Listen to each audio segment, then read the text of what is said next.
ধূপছায়া মজুমদারের লেখা আলোর গল্প। সে আছে এক রকমই সোনা ঝরা আলো, জানলে? অবশ্যই কেবল সোনা ঝরা আলোই বা বলি কেন, কুশমি রাঙা মোলায়েম আলো। আলোর নদীর জলে খেলা করে সাত রঙা আলো, আধারে পার দেওয়া ঘেরা গোধূলির মায়াবী আলো। আলোর যে কত রকমের, শুধু কথাই বলে বোঝানো মুশকিল।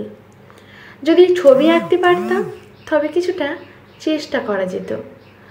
বলি না, একটা ছবি হাজার শব্দের সমান, কিন্তু তাও বোধ হয় সব কটা রং ধরা যেত না ছবিতে।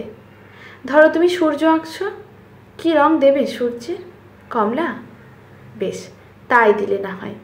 কিন্তু কমলা সূর্যটা ঠিক যে মুহূর্তে রং বদলে আস্তে আস্তে দুধ আলতা রঙের হয়ে যাচ্ছে, সেই মুহূর্তের কোনো রং কি পাবে ছবিতে ধরার মতো? পাবে না।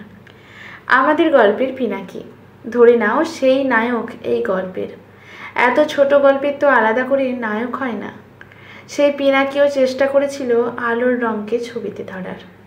পিনাকি ছিল শিল্পী, সোনা ঝরা আলোর সেই দেশে তার ছিল অবাধ বিচরণ। ভাতের চিন্তা সেভাবে ছিল না, তাই আলোর চিন্তাতেই দিনরাত সব পড়ে পেরোত ওর। যে আলোর যা রং, ঠিক সেইগুলোকেই ছবিতে ধরার নেশা ক্রমশ পেয়ে বসেছিল পিনাকিকে। কিন্তু চোখের তৃপ্তি আর মনের তৃপ্তিতে মেশাতে পারছিল না কিছুতেই। যে আলোকে চোখের সামনে দেখে সর্বসমক্ষে, তাকেই ধরে রাখতে চেষ্টা করে ছবিতে।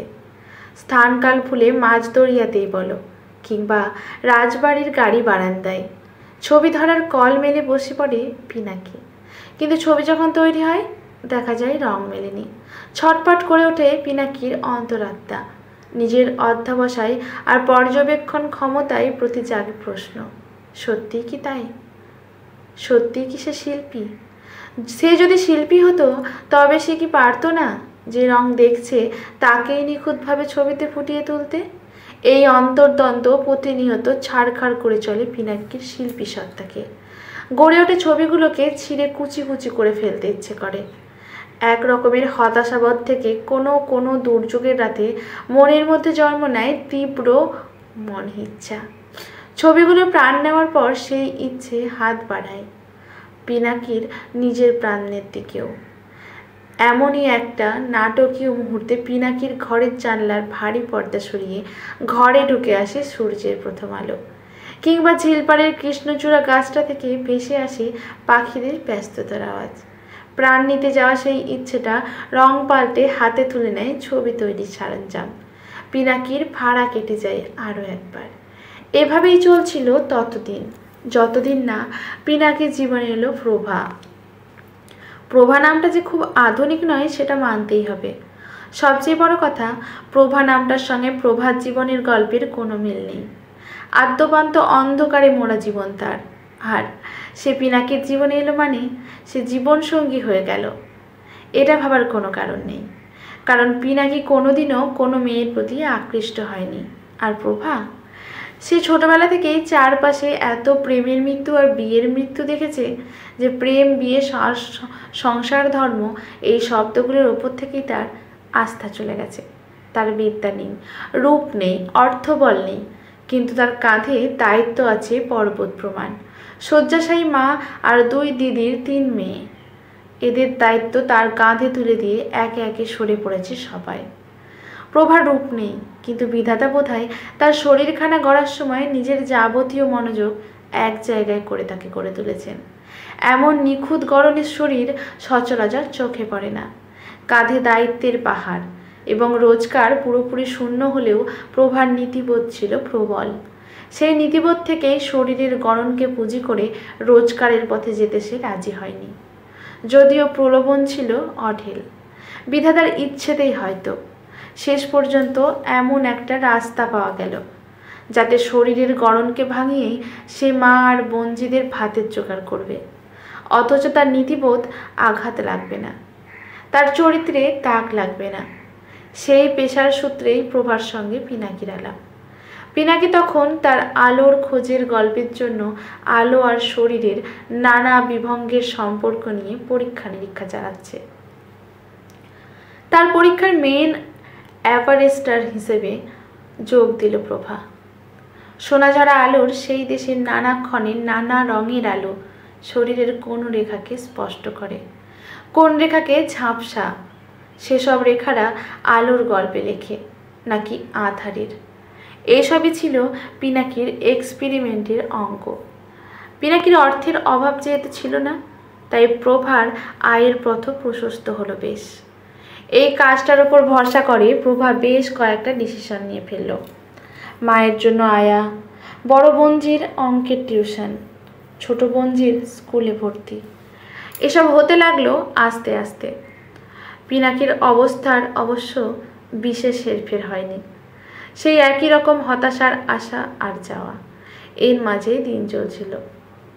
এরকমই কোনো এক হতাশার রাতে পিনাকি বুঝতে পারল ও যা চেয়েছে তার কিচ্ছু পায়নি।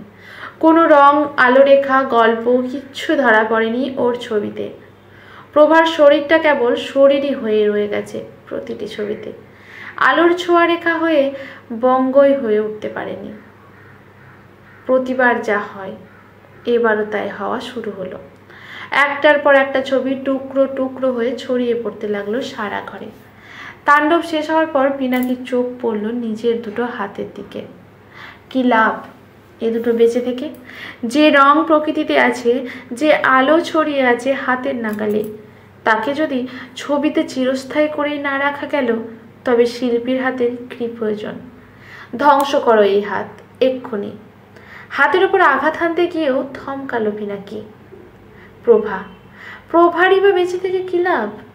কি হবে ওই নিখুঁত রেখা দিয়ে গড়া শরীর রেখে, যদি আলোর ছোঁয়ায় তা ভাষাই না পেল? ভেবে নিল পিনাকি, আগে প্রভার শরীরটাকে শেষ করতে হবে, তারপরেই শেষ করবে এই হাত দুটোকে। ভোর হয়েছে, কৃষ্ণচূড়ার ব্যস্ততার আওয়াজ কানে আসছে। সূর্য উঁকি মারছে। পিনাকির স্টুডিও অ্যাপার্টমেন্টে কলিং বেল বাজল। প্রভা এসেছে। দরজাটা খুলতেই এক গাল হেসে ঘরে ঢুকলো প্রভা, হাতে মিষ্টির বাক্স। স্বভাব বিরুদ্ধভাবে কলকল করে হেসে সে জানালো তার বড় বোনজি ভালোভাবে মাধ্যমিক পাশ করেছে, অঙ্কে আর ইংরেজিতে লেটার আছে। এই কাজটা না থাকলে এসব কিচ্ছু হতো না, বারবার বলছিল প্রভা। পিনাকির কানে অত কথা ঢুকছিল না কিচ্ছু। ওর চোখ তখন প্রভাত চোখে। সে চোখে রেখা আঁকছে আলো, রং আঁকছে সূর্য। মানুষের চোখে এত আলো থাকে, এত সহজে আলোর রং ধরা পড়ে, এই সত্যিটুকু পিনাকির এতদিন জানা হয়নি। ও তবে কিসের সন্ধান করছে এতদিনের এক্সপেরিমেন্টে? 1 মিনিট ম্যাডাম, আপনি যেভাবে তাকিয়ে আছে থাকুন, ওই হাসিটা ধরে রাখুন চোখে, আসছি আমি। দৌড়ে চলে যায় পিনাকি ছবির সরঞ্জাম আনতে। স্থির হয়ে খোলা দরজার সামনে দাঁড়িয়ে থাকে প্রভা। প্রাণপণে চোখের মধ্যে ধরে রাখতে চায় একটু আগের খুশির রংটা। কে জানে, এই রংটা ঠিকঠাক ধরা গেলে হয়তো মেজ বোনজিটাও মাধ্যমিকের গণ্ডি পেরোবে। ঠিক সেই মুহূর্তেই ঘর ভেসে যায় সোনাঝরা সেই আলোটায়। মনে হয় ঘরখানা সাজানো রয়েছে এক রাস ছোট্ট ছোট্ট হীরের কুচি দিয়ে। আজকের গল্পটি এখানেই সমাপ্ত। ভালো লাগলে লাইক, শেয়ার, কমেন্ট করে পাশে থাকবেন এরকম নতুন নতুন আরও গল্প পাওয়ার জন্য। ধন্যবাদ।